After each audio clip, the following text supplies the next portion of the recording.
Hello, everyone. Welcome back to Power Play. I'm joined as always by Chris Uminski. Chris, how you doing? I'm doing pretty good, Brian. How are you? It is an exciting time to be a hockey fan. Yes, very exciting. I don't know if this will dampen the excitement, but we'll start off with the Bruins. How have they been doing the last few weeks? Yeah, let's get the less exciting stuff out of the way first. So since the last time we talked, it's not a fun time to be a Bruins fan. We're not going to the playoffs, which for the first time in I think like 7 years or something like that. First time we haven't made the playoffs. That's crazy. But then also, as of late, we've been doing okay. We won 5-1 against the Hurricanes. You know, they're always a good team. Had a good game against the Capitals. We lost against the Capitals 4-3. But overall, like, strong performances. David Pastrnak scoring again.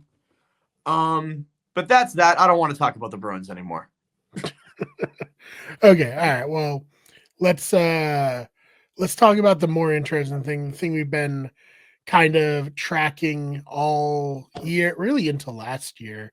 Alexander Ovechkin's quest to become the all-time leading goal scorer in NHL history. He did it. That's right. Yesterday at about 2:30, Washington Capitals versus New York Islanders, Alex Ovechkin scored his 895th goal. Yeah, with Wayne Gretzky in attendance to watch him pass, I guess, himself in the stands. So can you kind of put into context how insane this record-breaking performance has been for Alexander Ovechkin? So let's first talk about the record itself. The record has stood for, I think I saw 31 years. Right. Which is an incredible time to hold a record. And it was long considered to be something that was untouchable. The conversation about could Alex Ovechkin break the record really only started about 3 or 4 years ago. Yeah, and so before that, I mean, was this kind of a record that people just thought was going to stay forever? Yeah, I think for lack of a better way of saying it, yes. Because a player like Wayne Gretzky, he's still, regardless of the goals record or not, is still largely considered to be one of, if not the greatest player of all time. Right. And I mean, he's still well ahead in terms of total points. Yes, that record is untouchable, I think. Yeah. So I guess this season we were kind of worried at one point because didn't he break his leg during the season? He did. He broke a bone. Yeah. He got hurt early on in the season. So he was gonna miss some time. And like he's 30. I think I saw he's 38, 37 or 38. Like, he is not young for a hockey player. Yeah. So like an injury like that, like, do you come back from that at that age? Like, we're gonna think, like, is he not gonna do it? But nope, he came back and has just looked like the same Alexander Ovechkin that he's always looked like his entire career. Yeah, I mean, you really look at it, and I guess this is the only way to pass a record like this, but 42 goals, 31 goals, 42, 50, 24 in 2021, but before that, 48, 51, 49. Just an absolute machine. Yep. That's what they call him too. And the Capitals fans love to say a Russian machine don't break.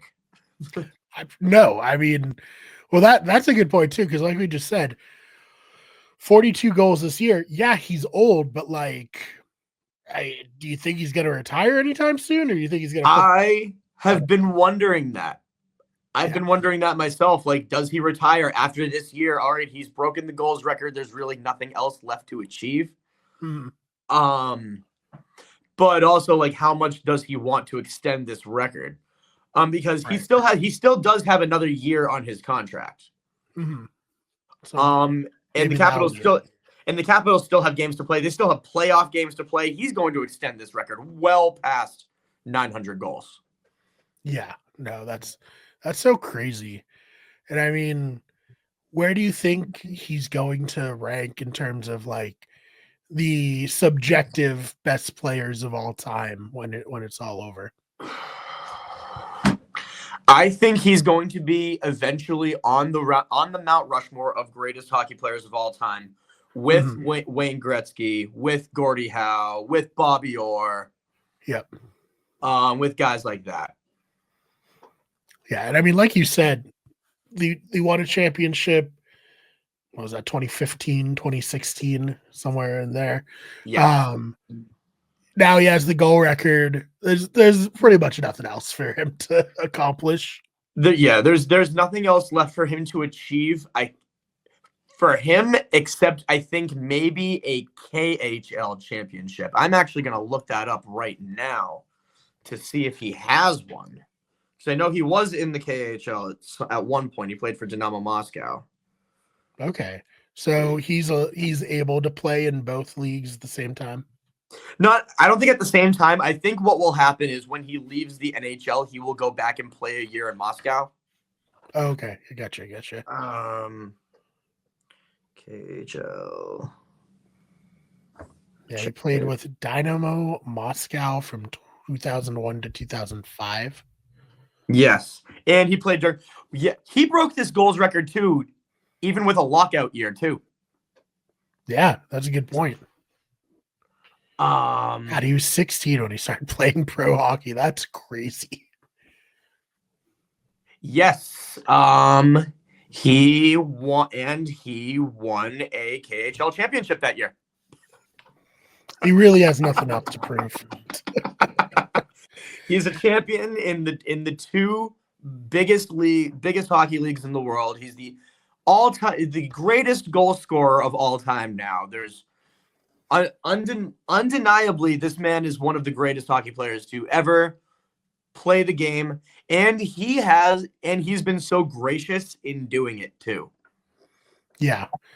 I think my favorite part about him, I heard someone describe it, I think it was on Twitter, where they were like, this man broke his leg this year and he came back on a diet of Subway and Cheetos. That's it. Like, he's unstoppable. It's true. It really is true. Imagine if there wasn't that lockout year. Imagine if he didn't get hurt. Like, he would have broken the record last year probably. Right. Yeah. But yeah, it's just crazy. What a time that we're living in. Yeah. I know we've seen in the NFL, Tom Brady, break like every record pretty much. And now we've seen the NHL. We saw Barry Bonds, even when we were younger, break the home run record for what that's worth, given, the controversies around it. But, records are meant to be broken, but that's what makes sports fun, is the pursuit of those records. Didn't LeBron break a record too? Yeah, he has the most points scored of all time in a career, among probably many others. We need Jack and Ryan to be here to tell us all of the records that LeBron has over his insane career. But that's a good point. Very similar type of players, where it's just like Ovechkin, LeBron just never slowed down. They just like have been good from the moment they came into the league to like right now. It's crazy. I wonder if those guys like have a club, like, oh, like we're the champions in each league. Right. And Barry Bonds is just sort of like somewhere on the outside. His name is on the list, but nobody ever talks to him when he goes. Yeah, awkward there, but maybe I would imagine. But yeah, I mean, this just has to be such a thrilling time as a hockey fan to have been tracking this and to ultimately have it actually happen. Because I mean, we've been doing this show for years, and I remember like we started talking about it, like, do you think it's possible? And it's like, well, maybe. And now we're here. We are here. Yeah, that was 2 apartments ago that we started talking about this. Right. So yeah, it was a minute ago, but yeah. Anything else you want to add about this? No, I think that's it. It's going to be very exciting to see how far he can take this record. And then after that, it's going to say like, who's next? Is it going to be Connor Bedard? Is it going to be somebody else? Right. It's a dude. It's 20 years of just complete production is so insane. Like, I don't want to say like no one could ever do it, but it's like this is gonna be hard Yeah. for He someone did to it. break this. He did it all with the same team too. That's Like, true. That's cool. yeah, he has a chance to score 1,000 goals with the same team. That'd be so crazy. So crazy. All right, Chris. Where can they find you online? Best spot to find me probably gonna be on TikTok. That's at Chris Uminski. I am on Blue Sky and Threads as well. I think the handles are the same. I am in a band as well, Basics Plus. Catch us this Saturday in Lowell at Thirsty First. That is a free show. Nice. Yes. Go follow all the social media for the band and Chris. And this is going to be a standalone episode because I recorded the regular episode for today already. So check that main episode out as well as all the other videos on this. And Chris, thank you so much for your time. Thank you so much, Brian. Have a great one. You too. And we'll see you all in the next one.